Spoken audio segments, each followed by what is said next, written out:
So hello everyone, ये chapter 6 recursion का third video है। तो इसमें हम लोग बात करेंगे रिकर्शन एंड पाइथन के बारे में। As you have seen, recursion occurs when a function calls itself in Python as in other programming languages that support it.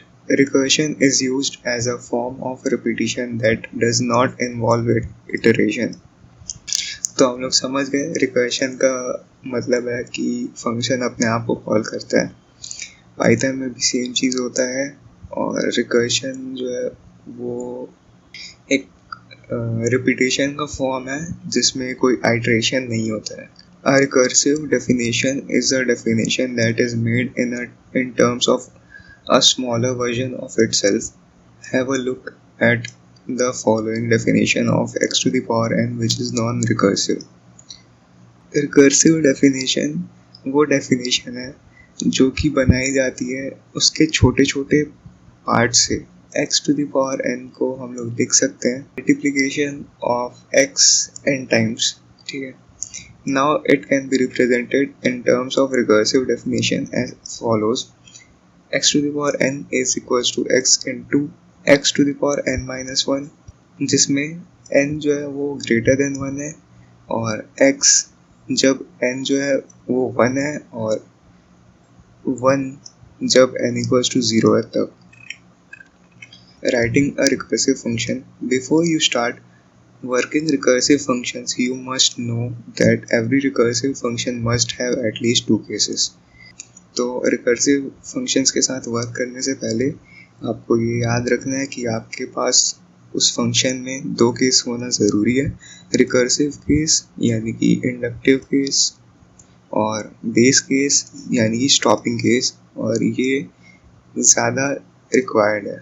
The base case is a small problem that we know how to solve and is the case that causes the recursion to end. तो base case जो है वो एक छोटा सा problem होता है और हम लोग को पता है उसको कैसे सॉल्व करते हैं, और ये जो है रिकर्शन के एंड तक के पहुंचाता है। In other words, it is the case whose solution is pre known either as a value और फॉर्मूला एंड यूज्ड डायरेक्टली। तो ये वो वाला केस है जिसका हम लोग को सॉल्यूशन पहले से पता है, या तो किसी वैल्यू से या फिर किसी फॉर्मूला से या directly. The recursive case is the more general case of the problem we are trying to solve using recursive call to function. तो recursive case जो है वो general case है किसी problem का जिसका हम लोग solution निकालना चाहते हैं। As an example, with the power function x to the power n, the recursive case would be power x to power x comma n equals to x into power x comma n minus 1, और हमारा base case जो है power x comma n equals to x होगा जब n equals to 1 होगा, और power x comma n equals to 1 होगा जब n इक्वल्स टू 0 होगा। Other cases where when n is greater than 0 we are ignoring for now for simplicity say consider the following example 6.4 for power function. तो program 6.4 में लिखा है program to show the use of recursion in calculation of power. तो हमारा function है power, उसमें दो values दे रहे हम लोग a और b। If b is equals to 1 तो रिटर्न कर दो 1, else return a into power of a comma b minus 1। ठीक है, ये वाला जो है वो बेस केस है और ये हमारा रिकर्सिव केस है। यहाँ पे मेन सेगमेंट में लिखा है एक प्रिंट स्टेटमेंट है, फिर उसके बाद हम लोग नंबर इनपुट कराते हैं कि जो बेस नंबर है वो और जो रेज्ड पावर है उसका वो, और फिर रिजल्ट में हम लोग फंक्शन को कॉल कर रहे हैं और उसके बाद में उसको प्रिंट करा दे रहे हैं। तो यहाँ पे बेस नंबर था 7 और रेज्ड पावर थी उसकी 3, तो 7 रेज्ड टू द पावर 343 होता है, ये हमारा आउटपुट आ रहा है। ठीक है, if there is no base case और if the base case is never executed and infinite recursion occurs, ये हम लोग को पहले बता चुके हैं। An infinite recursion is when a recursive function calls itself endlessly infinite recursion can happen in one of the following cases. तो infinite recursion तब हो सकता है जब बेस केस जो है वो डिफाइन ना हो या फिर बेस केस जो है वो रीच ना हो। ठीक है, for example the code of above program 6.4 will face infinite recursion if you enter a negative value of power। तो ये वाले फंक्शन में अगर हम लोग नेगेटिव वैल्यू डाल दें पावर के लिए तो वो इनफाइनाइट रिकर्शन में जाएगा। ठीक है, in that case the condition for base case is if b equals to 0। ठीक है, ये हमारा बेस केस है। This condition will never be true for a negative value of b। ठीक है, यहाँ पे नेगेटिव वैल्यू के लिए कुछ नहीं है, will never be satisfied and hence infinite recursion will occur। To avoid infinite recursion, your code should take care of possible values that may cause infinite recursion। तो जब भी आप रिकर्सिव फंक्शन बनाते हो तो आपको ये याद रखना है कि आपका जो वैल्यू है वो बेस केस तक पहुँचे और इनफाइनाइट रिकर्शन नहीं हो। Example, above program 6.4 code can be modified as follows to avoid infinite recursion। यहाँ पे equals to 0 की जगह lesser than और lesser than equals to 0 डाल सकते हैं। या फिर अगर जब हम लोग इनपुट करवा रहे हैं तभी बता दें कि जो आपको नेगेटिव पावर नहीं डालनी है, सिर्फ पॉजिटिव पावर जो है आपको डालनी है। ठीक है, अब इटरेटिव वर्जन के बारे में बात करते हैं। Recursive code may also be written in non-recursive way, which is the iterative version of the same। For instance, the iterative version of the above program 6.4 code is given in program 6.5 below। तो recursive code जो है उसको हम लोग non recursive वे में भी लिख सकते हैं और उसको इटरेटिव वर्जन बोलते हैं। प्रोग्राम 6.5 बता रहा है हम लोग को कि a to the power b को हम लोग कैलकुलेट कर सकते हैं इटरेटिव कोड के मदद से भी। तो वो देखते हैं अभी। तो यहाँ पे बाहर का मेन सेगमेंट तो सेम है, फंक्शन बस डिफरेंट है। ठीक है, पावर a, b ये भी सेम है। res इक्वल्स टू 1 यानी कि ये रिजल्ट होगा जहाँ तक के। इफ b इक्वल्स टू 0, अगर b 0 है तब रिटर्न कर दो 1, अगर नहीं है तो फॉर लूप चला दो for i in range b तक का एक फॉर लूप चला दो और रेस को है वो मल्टीप्लाई कर दो रेस इनटू a से। ठीक है, बस इतना सा करने से ये हमारा इटरेटिव वर्जन हो जाता है a to the power b का। फिर सम रिकर्सिव कोड्स हम लोग को देखने को मिलता है।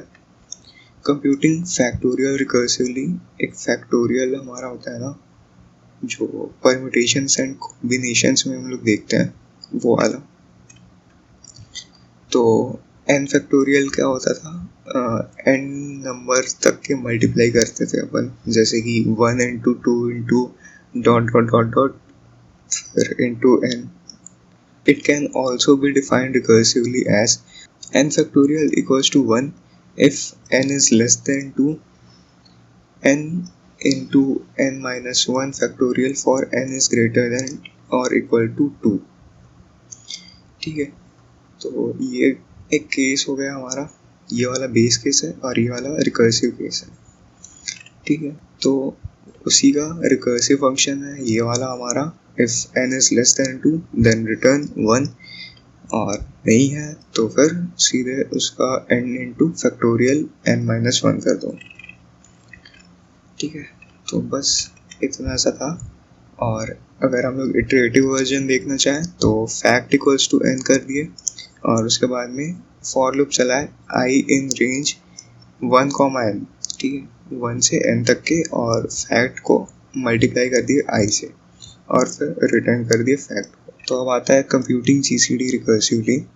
जीसीडी होता है ग्रेटेस्ट कॉमन डिवाइजर और इसको हम लोग आजकल एचसीएफ बोलते हैं, हाईएस्ट कॉमन फैक्टर। ठीक है, We can efficiently compute the GCD using the following property, which holds for positive integers p and q if p is greater than q, यानी कि यहाँ पे p जो है हमारा q से बड़ा होना चाहिए. The GCD of p and q is the same as the GCD of p and p modulo q. That is our Python code to compute GCD recursively would be. तो यहाँ पे बोल रहा है कि GCD of P and Q, यानी कि P और Q का GCD सेम होगा P और P मॉड्यूलो Q, यानी कि P और P को जब Q से डिवाइड करेंगे तो उसका रिमाइंडर आएगा वो. ठीक है, तो यहाँ पे हमारा पाइथन कोड ऐसा होगा. ठीक है, यहाँ पे दो हम लोग नंबर्स देंगे जो कि बेसिकली वही दो नंबर्स होंगे जिसके हम लोग को HCF चाहिए. तो जब P हम लोग Q से बड़ा डालेंगे तो अगर Q जो है वो 0 होता है तो हम लोग रिटर्न कर देंगे P को, और अगर Q जो है वो 0 नहीं होता है तो हम लोग रिटर्न करेंगे GCD, उसमें पास करेंगे Q और P मॉड्यूलो Q को. ठीक है, the base case is when Q is equals to 0, Q is 0 with GCD P, 0 equals to P.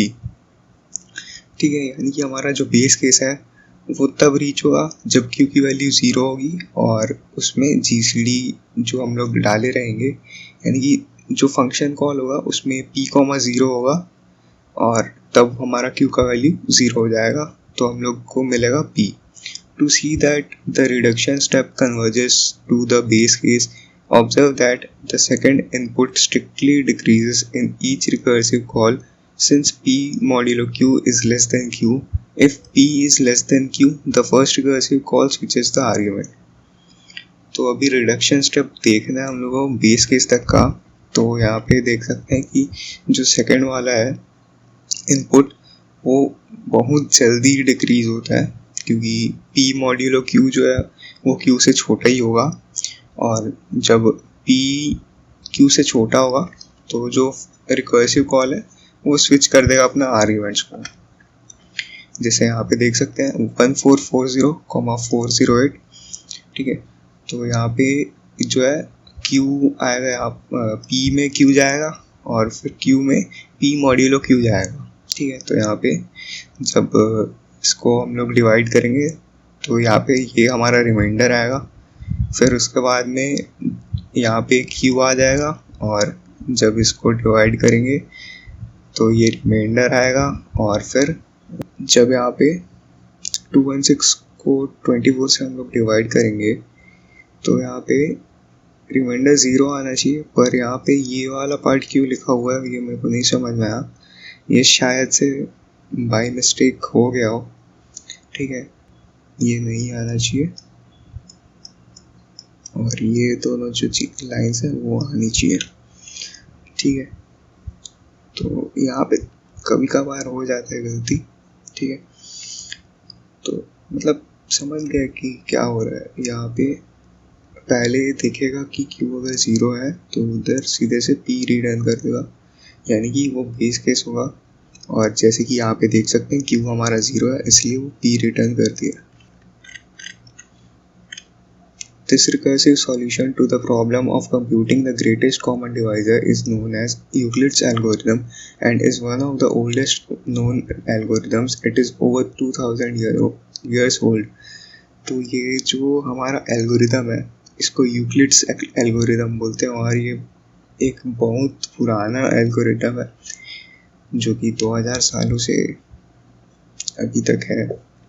You can write recursive code for GCD computation yourself, also referred to solve problem 15. ये आपने को आगे कहीं पे मिलेगा. ठीक है, Fibonacci numbers. You have written program to compute and display Fibonacci series using a loop. Here we are going to develop a recursive method to compute numbers in the Fibonacci sequence. This infinite sequence starts with 0 and 1, which we'll think of as the 0th and first Fibonacci numbers, and each succeeding number is the sum of the two preceding Fibonacci numbers. Thus, the third term is 0 plus 1 equals to 1, and to get the fourth term Fibonacci number, we would sum the second यानी कि 1 and third term 1 to get 2 and the fifth term is the sum of the third term and the fourth term which is 3 and so on. तो Fibonacci series आपने देखी होगी. इसमें क्या होता है कि 0 और 1 से एक सीक्वेंस स्टार्ट होता है और जो नेक्स्ट टर्म आता है ना वो लास्ट 2 टर्म्स का सम होता है. ठीक है. We want to write a method fib that takes some integer n as a parameter and returns the nth Fibonacci number, where we think of the first one as the first Fibonacci number. Thus, an invocation of fib6 should return 8 and the invocation of fib7 should return 13. तो ये वाला जो series हम लोग लिए हैं इसमें जो फर्स्ट वन आ रहा है हम लोग का वो फर्स्ट फिबोनाची नंबर कंसीडर कर रहे हैं, पर यह हम लोग जो फंक्शन बना रहे हैं इसमें ऐसा कुछ कंसीडर नहीं कर रहे हैं. जो फर्स्ट टाइम हमारा यहाँ पे वो 0 रहेगा और सेकंड टाइम 1 रहेगा. अगर n 1 होता है हम लोग का तो रिटर्न कर देंगे 0 से, और अगर n 2 है तो हम लोग रिटर्न कर देंगे 1, और अगर ये दोनों नहीं है तो हम लोग रिटर्न करेंगे fib of n-1 plus fib of n-2.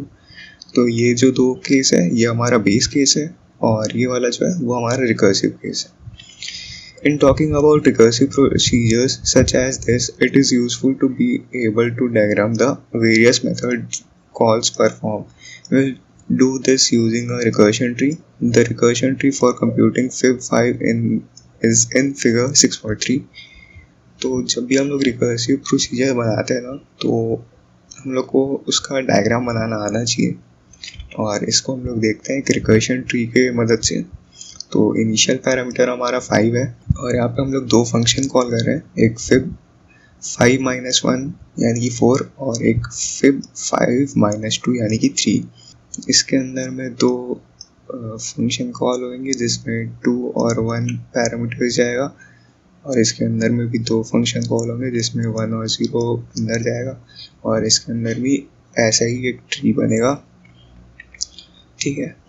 फिर the recursion tree has the original parameter 5 is in this case at the top, representing the original method invocation. In the case of fib5 there would be two recursive call to fib4 and fib3, so we include 4 and 3 in our diagram below 5 and draw a line connecting them. Of course, fib4 has two recursive calls itself diagrammed in the recursion tree, as does fib3. The complete diagram in figure 6.3 depicts all the recursive invocation of fib made in the course of computing fib5. The bottom of the recursive tree depicts those cases when there are no recursive calls. In this case, when n is lesser than or equal to 1. हम लोग देख सकते हैं कि और कोई recursion नहीं होता है, तो वो हमारा बेस केस है, और इस केस में वो तब आता है जब n जो है वो 1 है या उससे छोटा है. तो यहाँ पे हम लोग वो फंक्शन को एक प्रोग्राम में बनाया है. तो यहाँ पे हम लोग n इनपुट करा रहे हैं, जिसका मतलब है कि लास्ट टर्म जो यूज़र को चाहिए, और हम लोग उसी नंबर तक के यानी कि उसी टर्म तक के फॉर लूप चला रहे हैं, और हर फॉर लूप के इटरेशन में हम लोग फिब फंक्शन को कॉल कर रहे हैं और उसको प्रिंट कर रहे हैं, और फिर हमारा जो सीक्वेंस है वो हमारे पास आउटपुट में आ जा रहा है. तो ये वाला जो फंक्शन था ये हमारा फिबोनाची सीरीज़ के लिए था. तो इस वीडियो के लिए इतना ही रखते हैं, फिर नेक्स्ट वीडियो में बाइनरी सर्च देखेंगे. ठीक है, तब तक के लिए चलते हैं, बाय.